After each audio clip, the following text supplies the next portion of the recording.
اللہ نے انسان کو پیدا کرتے وقت ہی شیطان کے ہتھ کنڈوں اور اس کے دجل و فریب سے ہوشیار رہ کر زندگی بسر کرنے کا حکم دیا تھا،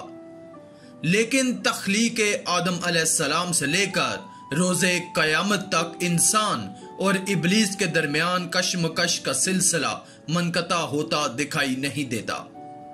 شیطان کے ہتھ کنڈوں اور ان کی فریب کاریوں کے مظاہرے دنیا کے مختلف ممالک میں صاف دکھائی دیتے ہیں۔ اسلامی فرائض کی ادائیگی میں سب سے مشکل مرحلہ حج کے دوران جمرات کو کنکریاں مارنے کا ہے۔ جمرات 3 مقامات پر واقع ہے۔ یہ وہ جگہ ہیں جہاں پر مناسک حج کے دوران قربانی کا جانور ذبح کرنے کے بجائے اللہ کے حکم سے حضرت ابراہیم علیہ السلام نے سب سے محبوب لخت جگر حضرت اسماعیل علیہ السلام کو ذبح کر دینے کا فیصلہ کر لیا تھا۔ چنانچہ جب اپنے بیٹے حضرت اسماعیل علیہ السلام کو لے کر مینا میں پہنچے تو 3 مقامات پر شیطان نے حضرت ابراہیم علیہ السلام کو ورغلانے اور بیٹے کی قربانی سے روک کر اللہ کی نافرمانی پر اکسانے کی کوشش کی تھی۔ حضرت ابراہیم علیہ السلام نے ان تینوں مقامات پر جمرہ اولا،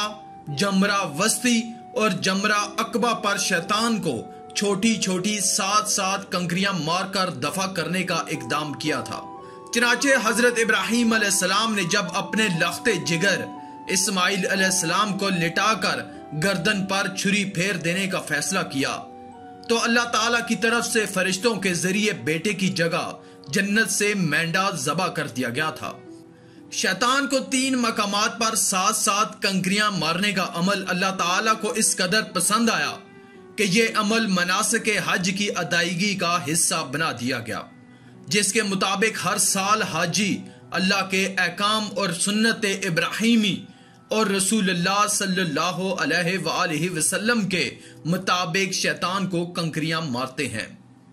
یہ عمل ایک علامتی درجے میں ہے جس کا مقصد ہر مسلمان کو تربیت دینا ہے کہ زندگی کے ہر مرحلے میں شیطان جہاں جہاں بھی ورغلانے اور کسی نیک کام سے روکنے کی کوشش کرے اسے مار بھگایا جائے اور اپنے آپ کو شیطانی اثرات سے محفوظ رکھا جائے۔ منع میں جس طرح احکام الہی اور سنت ابراہیمی کی مخالفت کرنے والے شیطان کو کنکریاں مار کر سنگسار کرنے کا عمل بروئے کار آتا ہے، یہ اپنے مخالف اور دشمن کے خلاف نفرت اور حقارت کی علامت کے طور پر ہے۔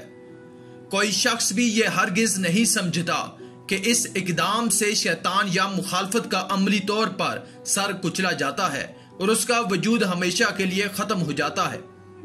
اسلام مخالف پروپیگنڈا کرنے والے کہتے ہیں کہ مسلمان اتنے 100 سال سے شیطان کو کنکریاں مارتے چلے آ رہے ہیں، پھر بھی شیطان زندہ رہ گیا ہے۔ حج کے موقع پر جمرات کو ماری جانے والی ننھی اور چھوٹی کنکریاں شیطان کو کیا نقصان پہنچا سکتی ہیں؟ مسلمانوں کو بے نتیجہ کارگزاری میں وقت ضائع نہیں کرنا چاہیے۔ غیر مسلموں کے پروپیگنڈے کا مقصد مسلمانوں کو اسلامی شاعر سے متنفر اور مایوس کرنا ہے، جبکہ اپنے مخالف اور دشمن کو سنگسار کرنے اور اس کی قبر وغیرہ پر بھی پتھر پھینک کر اظہار نفرت کرنے کے واقعات قدیم زمانے سے چلے آ رہے ہیں۔ دنیا کے ہر مذہب اور قوم میں کسی نہ کسی طور میں اس طرز عمل کا رواج رہا ہے۔ جیسا کہ حضرت نوح علیہ السلام کی قوم نے ان کی اصلاح کی کوشش اور احکام الہی کی تبلیغ کے جواب میں جو کہا تھا، قرآن مجید میں ان الفاظ کے ساتھ اس کا تذکرہ ہے: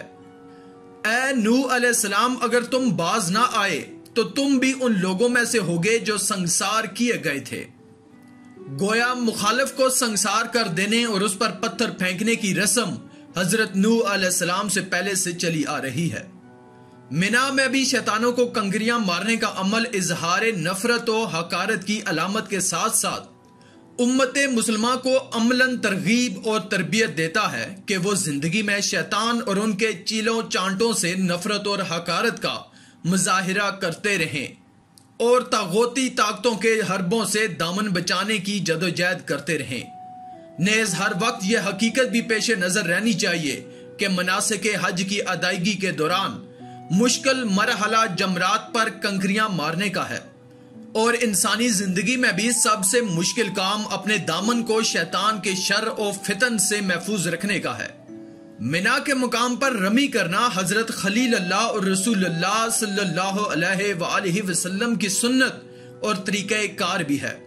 اور اپنے ظاہر و باطن کو شیطانیت سے محفوظ رہنے کی ریہرسل اور تربیت بھی ہے۔ جس طرح جمرات پر باہر کے شیطان کو کنکریاں مار کر اظہار نفرت کیا جاتا ہے، اسی طرح ہر شخص کو چاہیے کہ باطن کے شیطان کو بھی سنگسار کرنے کی راہ اختیار کرے، کیونکہ نفس امارہ کو مارنا بھی ایک جہاد ہے۔ اللہ ہم سب کو عمل کی توفیق عطا فرمائے، آمین۔